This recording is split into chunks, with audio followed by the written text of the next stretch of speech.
Hey, y'all. Hey. Okay, so I know y'all been hearing about what's going on in the news as it pertains to Mr. Michael Flynn and how his life was turned upside down for no reason. Well, we had to bring in an expert to talk to us about this. Now, listen to this. He's the president of the Judicial Watch and the author of the New York Times bestseller, Clean House. Please welcome to the show, Tom Fitton. Yes. Tom. Hey. How are you? Okay. Good to be with you. Thank you. Thank you so much for being on with us. Now, Tom, this here story broke in the midst of this pandemic. Yep. I don't know if the pandemic was supposed to be a distraction, so we didn't see this. But please, can you tell us what in the hell is going on? That's right. Well, they've been caught. The deep state has been caught. The Obama gang's been caught targeting Flynn, General Flynn, who was the president's national security advisor, President Trump's first national security advisor. And you have to remember, it started even before then. It started during the campaign. They started targeting the Trump campaign based on allegations, I think, that they made up or had placed themselves that there was some sort of Russia connection. So they went after Flynn, and they went after Carter Page and who knows who else. George Papadopoulos, obviously, and people like that. So they were sniffing around and spying on Flynn early on. And so the documents that have come out now, then they interviewed him in early January or in January of 2017, just as he took over the job of National Security Advisor.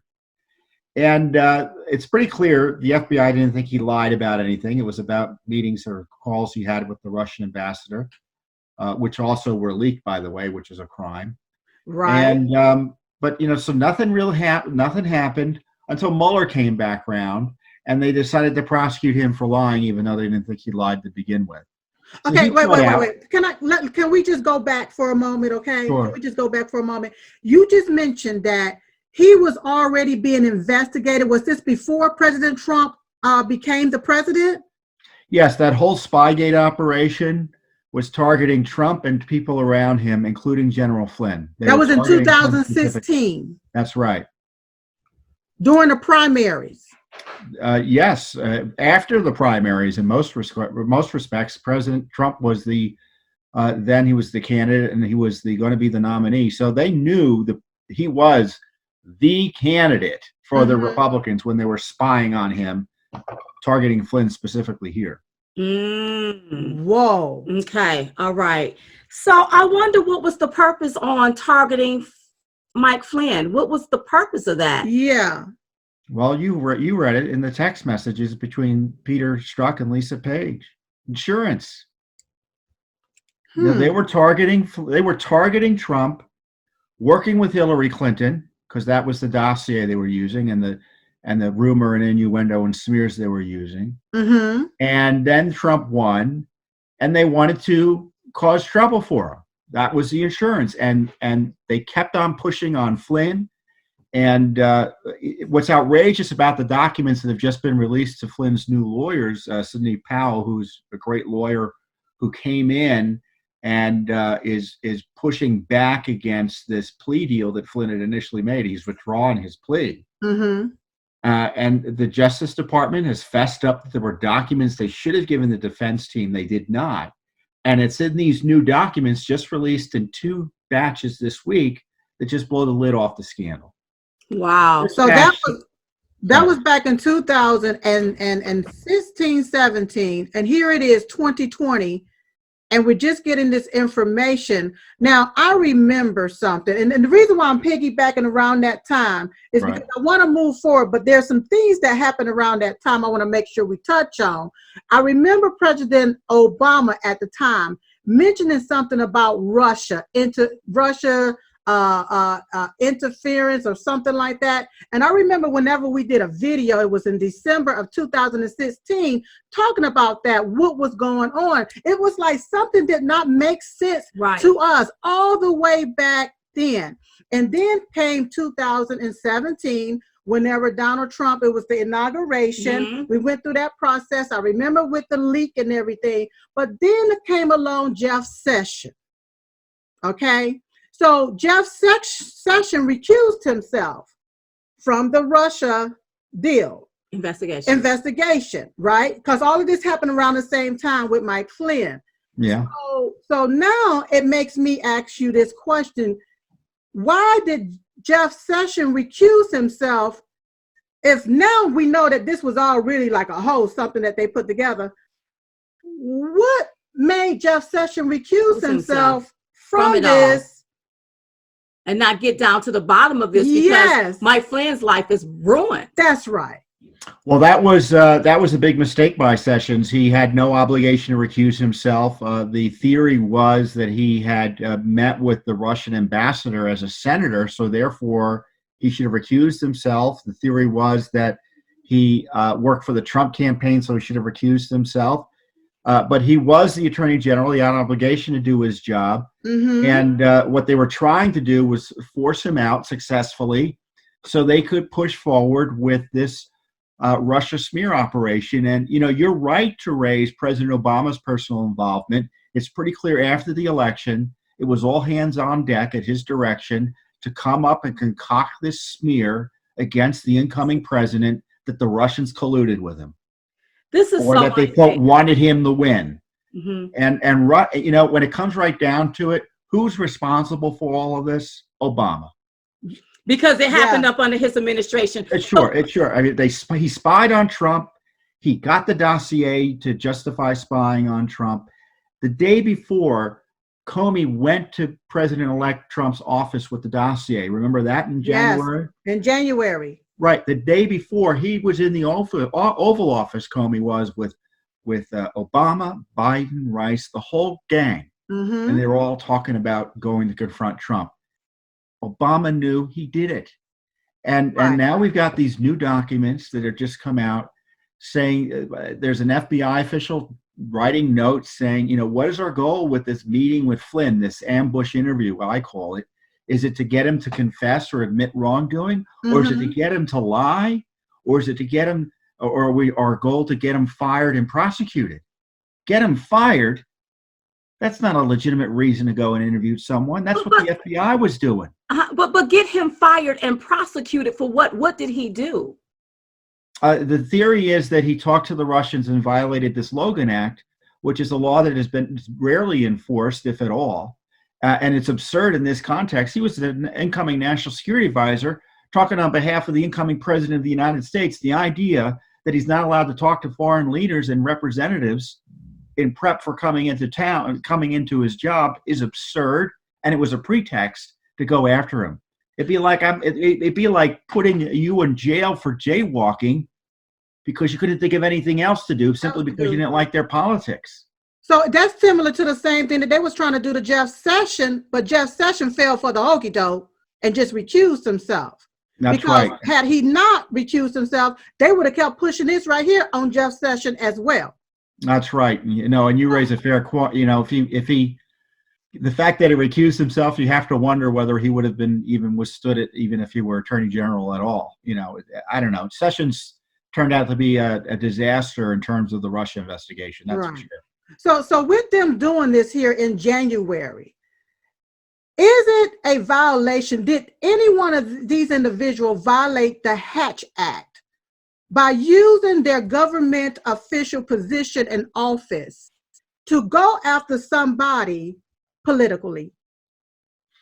That's an excellent question. It depends about the timing of. It may depend on the. I'll sworn I'm not a lawyer, but it depends on the timing and what they were doing. But I think there should have been a Hatch Act investigation of the whole FBI operation that was targeting Trump at the time. That's for sure. Wow. Now, then later, the second batch that came up, I don't know if you saw it just yesterday, is the FBI, despite trying to do everything they could to spy on Flynn, they couldn't come up with anything. And the FBI memo concludes this is not a viable case for shutting it down. And what happens is you see the text messages. Yeah. And Peter Strzok says, no, we can't shut it down. Keep it open. And I'm talking on behalf of the 7th floor here. And what's the 7th floor code for? FBI leadership, McCabe, Comey. That's where the headquarters. That's where the executive suite is. Okay, so as an American citizen, if the people at the top are doing this, how many more people haven't they tried to railroad and we just don't know about? And who's protecting average American citizens? Right. If this is supposed to be justice, balance of the scales here, this is not balance.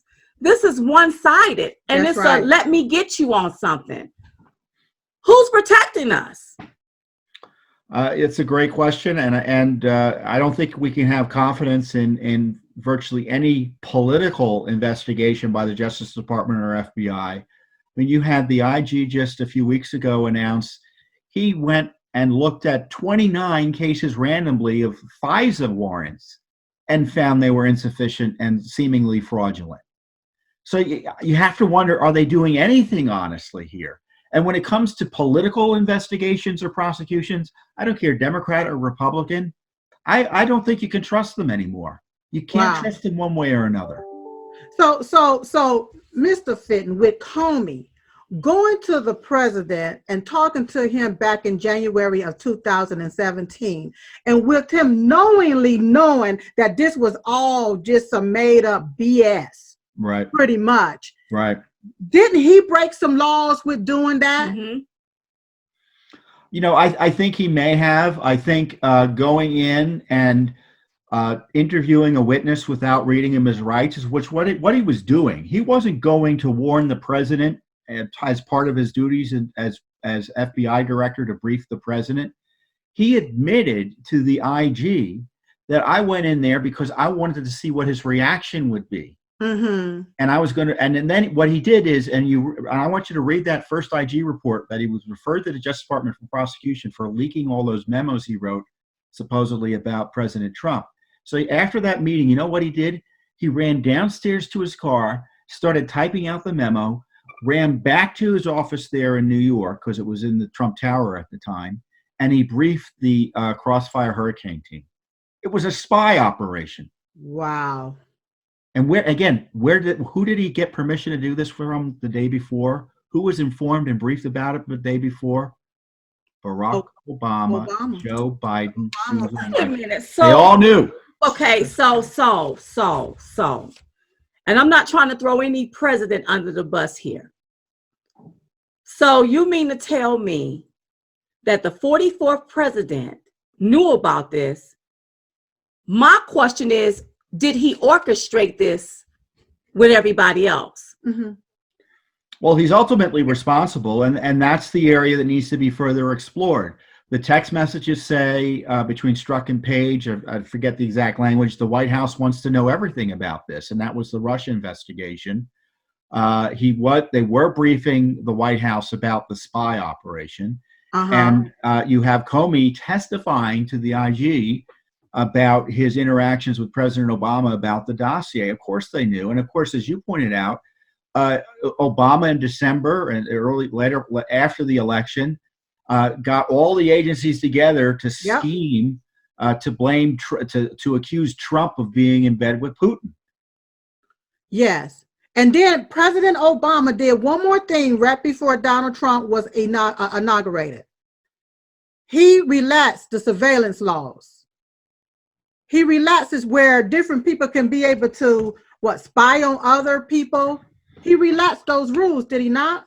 Yeah, I forget the timing of it, but there was a change in the law that made it easier to share intel. So this is another big scandal that was going on that your viewers and listeners should know, is that the Obama gang was using our spy operations like Google. So if Diamond and Silk, if you're talking to the French ambassador, and someone wanted, let's say you were interested in you. They type in Diamond and Silk, it sounded like to me, and they see what popped up on the screen in terms of intel. And that's not allowed to happen. Foreign intelligence is to gather foreign intelligence. And if you're going to use it to target Americans, you've got to have an extraordinary reason for doing so, if not court permission. And it's pretty clear there was an extremely high number of unmasking requests going on during the last year of the Trump administration, coming from unusual quarters, like, for instance, the UN ambassador, our ambassador to the United Nations, Samantha Power, who was the Obama appointee. What was she doing unmasking hundreds of Americans, it looks like, We still don't have answers to that. You know what? And I'm really ticked off is that we're still talking about the fact we don't have answers to it. Yes. Yeah, because these people if they're not above the law, why haven't they been brought to justice? Why haven't it? Whoa. Yeah. Ask Attorney General Barr. Breaking the law. Ask Attorney General Barr. Wow. And isn't that a violation of the Espionage Act with them spying on American citizens like us? Well, you know, the legalities is, look, when something like that is being done improperly, there's a variety of laws that are implicated. Wow. So we don't have to kind of look, we're not lawyers here, so we don't have to put our hat on any particular hook. If it sounds illegal, it is illegal. And it's just a matter of, is it a conspiracy? Is it a defrauding of the United States, misuse of government resources, obstruction of justice, all sorts of violations of law. But the concern I have is that our Justice Department and the FBI is refusing to do any significant, serious investigation here. I'm not seeing any evidence that the senior people are going to be prosecuted. You know, maybe a junior FBI guy, not junior literally, but junior to the other higher level officials will be prosecuted. But the big kahunas like Comey and Brennan and Clapper, people like that, even Strzok, I don't seeing. You all know when a big investigation is happening. You saw it during the Mueller operation. You had grand juries, you had people coming in and out, witnesses, lawyers yapping and talking and complaining. That ain't happening here. Maybe we'll start happening tomorrow, and I'll eat my words. I hope I eat my words. So these people can really abuse their power to destroy somebody's life, to destroy livelihoods, to smear them, to character assassinate them, to make them lose everything, and they not be held accountable. They not be held accountable. Are we living in that type of world now? The only man who's held people accountable is Trump. He fired Comey. They fired McCabe. That's the only accountability we've had thus far. And I think, unfortunately, because the system is so broken, the Justice Department and the FBI is just so off kilter. I mean, I like Barr personally, but I'm not seeing much action behind his words yet. The president, I think, has to intervene directly, either appoint a special counsel to ensure that prosecutions are going to get done. For instance, in the case of Flynn, tell the Justice Department, drop the darn case. It's over. Now, I know there are political reasons for not doing that, but my view is he's the president. We elected him. He's in charge. And when there's a miscarriage of justice, he has a positive moral obligation to ensure that justice is done within his power. And his power includes telling the Justice Department to drop a corrupt case. Wow. So okay. So now we already have established that, Comey, they knew what they were doing. Okay. They turn around and get a special counsel, Mueller, for this, who calls himself going around investigating something, wasting millions of taxpayer dollars on this sham of a scam, but in the process, prosecuting people that is around President Trump to make it appear like we're prosecuting you for some Russia collusion BS. So what happens to the individuals that got mixed up in the midst of all of this, went to jail or are doing time? Are there cases to be dropped because we're dealing with dirty cops? Right. If I were the president, I'd pardon every American, virtually every American caught up in this. Everyone. Even the guys he doesn't like Michael Cohen. And people who abused his trust and they abused their power. But none of these folks would be in jail but for their relationship to Donald Trump. Wow. And as I said, the whole investigation's tainted by this misconduct. So he should presume that there's too much. There's no confidence in their fair administration of justice, and they should be pardoned. I'd pardon Stone. I'd pardon Manafort. Obviously Flynn. If things work out, Flynn will have his case dismissed. But on the other hand, if the president loses in November and he may be prosecuted again on something different. So I would pardon him just to be sure. But you know what, Tom? Okay, pardon him, but how did he get his livelihood back? I know. How did he get his? I just look. And it's like crazy. It is a two-tier system going on here. Mm-hmm. We, as the American citizens, can clearly see the prosecutory misconduct from these people that's supposed to be in high places and uphold the law. Yeah, and they're supposed to uphold the law, but they're breaking the law.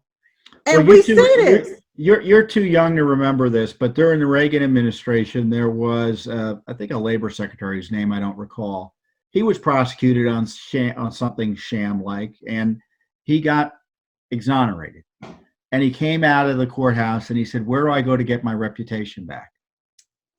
And compensation is one way to make someone whole. You know, they may have to make big payments to some of these people, especially people like Flynn. Yeah. But what about the big payment back to the American people? Because 30 to 40 million of our tax dollars is gone. Wasted over some BS that they made up and created. Fake. Somebody was railroaded. And as Black Americans, we know how that feels. That's right. We know how that feels, and it really makes me, it infuriates me when you can railroad somebody that had an impeccable record, and you just take and you just smear him and scar him deliberately, and he didn't do nothing. You have no evidence.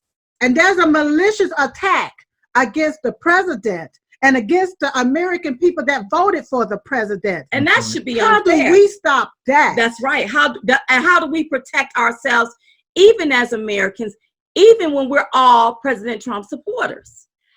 Well, I think you hit on a key point there. This was an attack on all of us. The attack on Flynn obviously was designed to get at Trump. They pursued Trump and they pursued this impeachment coup. And I don't even think it's an attack on Trump supporters. I think it's an attack on all Americans, because what they're telling you is that election that you had, we don't care. Whether you vote for or against Trump, we don't care, because we think your vote doesn't count. What counts is if we deep staters, if we corrupt political class like that president or not, or like the people around him, we're going to decide whether he can be president or not. We're going to decide how he can do his job. We're going to decide whether or not he can keep people he likes in place, like General Flynn, as opposed to concoct a criminal scam against him. And this is an attack not only on President Trump, but obviously people who voted for him. It's an attack on any American who thinks they have the right to govern themselves through our Republican form of government. If we want our elections to count, we want accountability for this misconduct. Wow.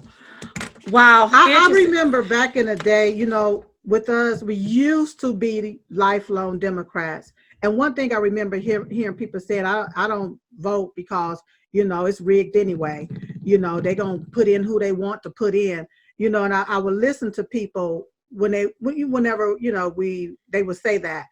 But when I look at it today, now that I'm awakened, I'm a Republican, and I'm in this political spectrum, I see exactly what they were talking about. Right. It seemed like this stuff, it seemed like it's rigged. And it seems like the value of voting have been diminished.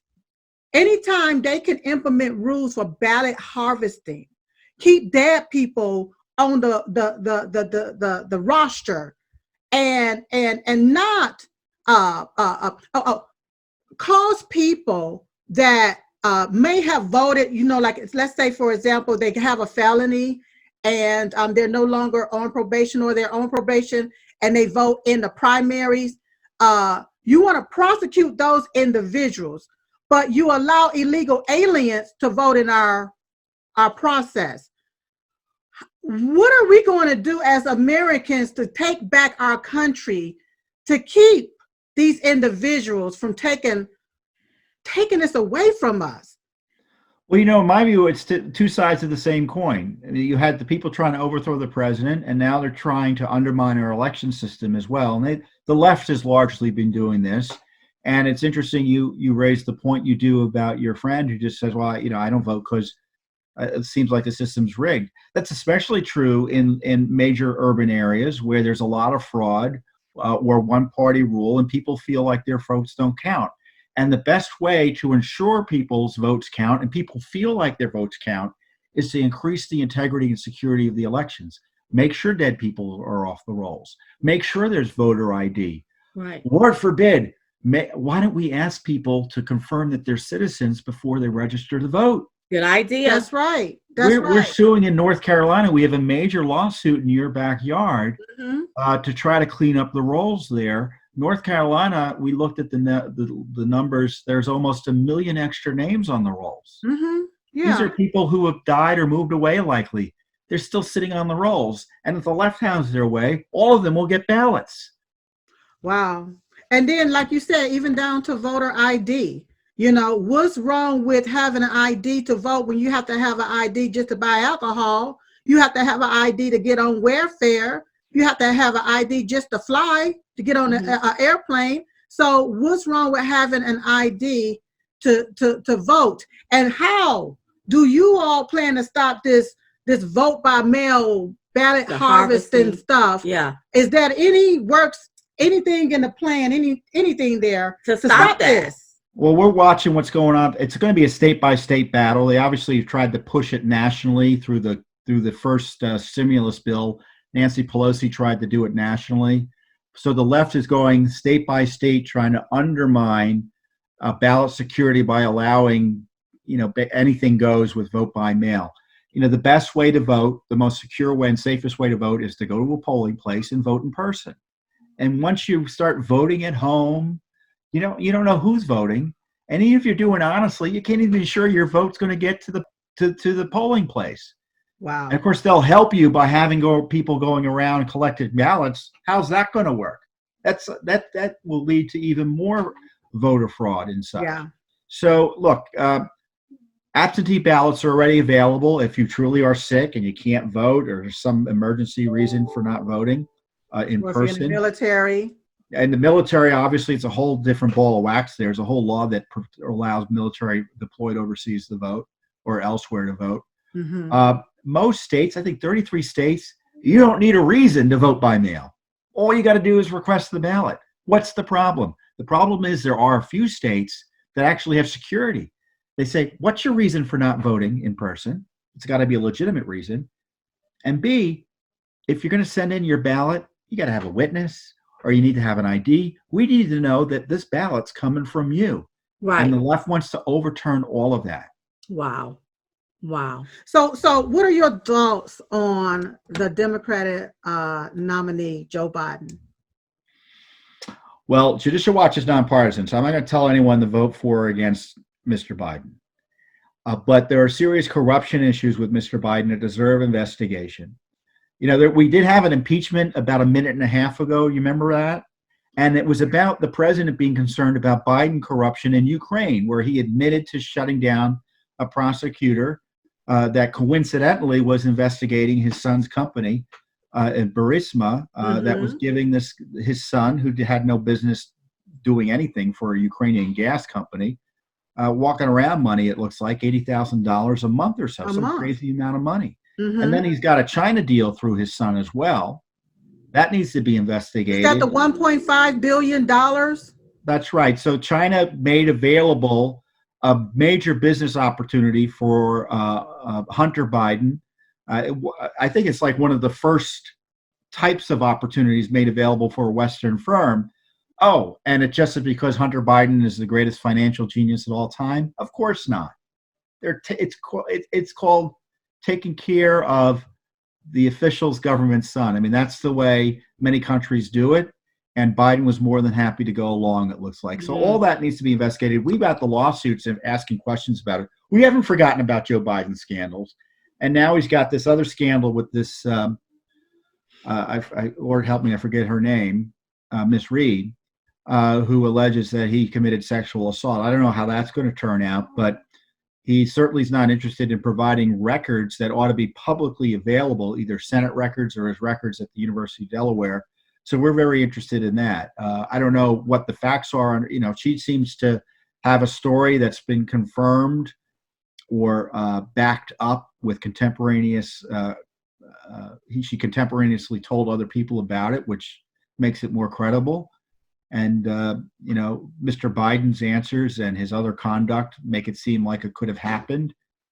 So we'll see. But we don't know. But my deal is about connecting these dots. When you talk about China, what's going on right now with this pandemic and China, and then $1.5 billion from China. It's Biden is tied to China. Something is not adding up, and something smells very fishy here, and it's not tuna. It ain't tuna. Something is going on here, and I don't like what I'm seeing happening here. I kind of feel like in my heart of heart, like we've already been sold out to China, especially for them having our manufacturing over there, our having access to our medicines over there, even down to our life-saving drugs over there in China, all controlled by China. And now we're in a pandemic because of who? China. Well, it's interesting. The left accused President Trump, and they knew it was false, that the Russians had something on Trump, so he couldn't be trusted to deal with Russia. Well, in fact, that seems to be the actual case with Biden. I mean, he had a shady deal with his son, and now he's on the hook with China. Wow. And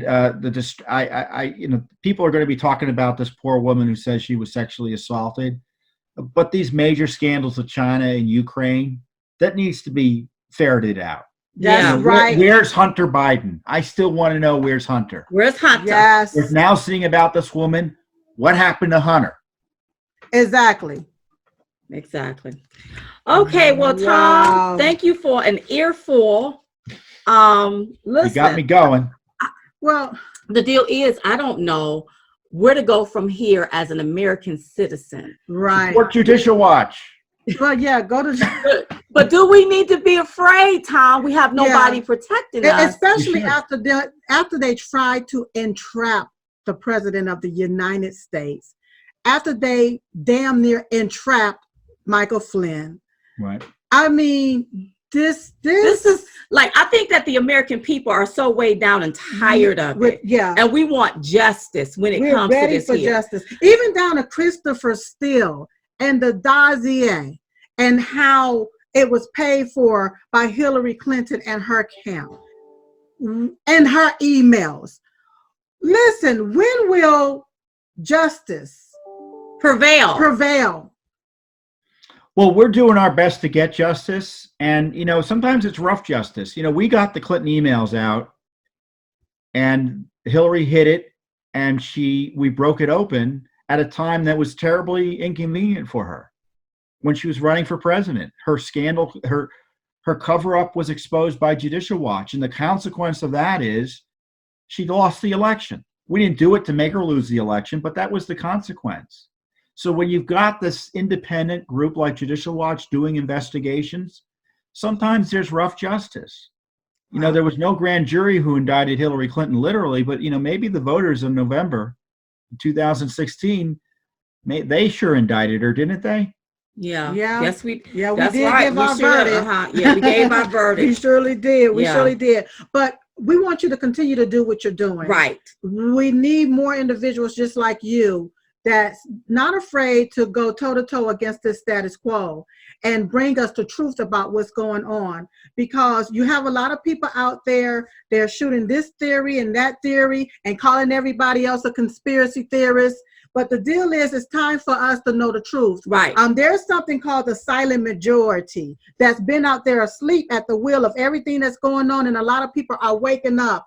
And now we're ready to really hear the naked, nasty, low-down, gut-and-written truth about what's really going on. So we really appreciate the services that you are doing. Thank you so much for serving us, and thank you for everything that you do, Tom. So please tell everybody how they can reach you, how they can get in contact with you. Well, we're on the internet at judicialwatch.org. We're on Facebook and Twitter. It's at Judicial Watch, at Tom Fitton. They can follow me. And I tell you what, we've got the dirt they don't want you to know about. And you go to our website, you can read all about it. And what's great about it is the documents are government documents. So don't take my word for it. You can read it yourself.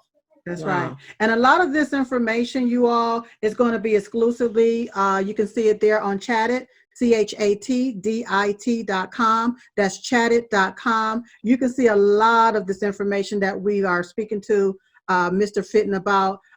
It's unbelievable, and we got to know what's going on here, and you got to know too, and keeping everybody informed. Thank you so much, Tom Fitton. Thank you so much for being on the show with us. Thank you.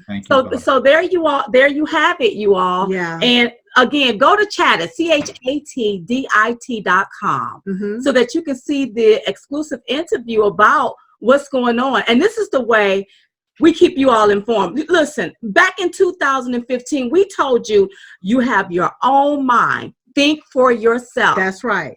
Don't be asleep. Think, look, listen. Pay attention. Pay attention to see what's going on. We need you woke. Yeah. So in the meantime, you all, or in between time, we'll see you all next time. Love y'all. Bye-bye.